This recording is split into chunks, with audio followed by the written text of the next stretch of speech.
तर मित्रांनो, आज आपण करत आहोत कोबीची भाजी। इथे कोबी आणि बटाटे चिरून ठेवलेत मी, पाणी टाकले त्याच्यात बटाटे काळे पडतील। ते तेल तापत ठेवलं, तर घालूया आपण फोडणीला। ते घालते मोहरी,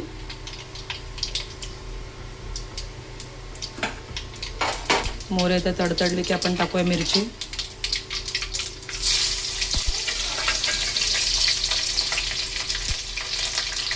आता टाकतो कढीपत्ते,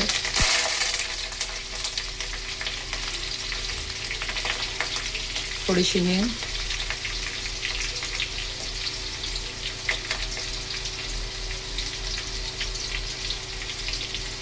थोडीशी हळद,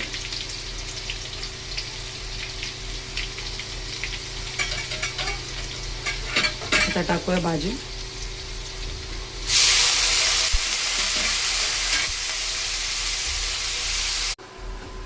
तर मित्रांनो, आता टाकूया आपण चवीपुरतं मीठ,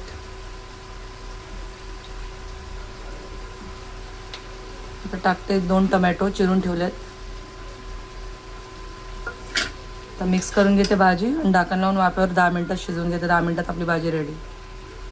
तर मित्रांनो, इथं बघू शकता आपली कोबीची भाजी रेडी आहे। ते बघू शकता तुम्ही, बटाटे पण शिजलेत।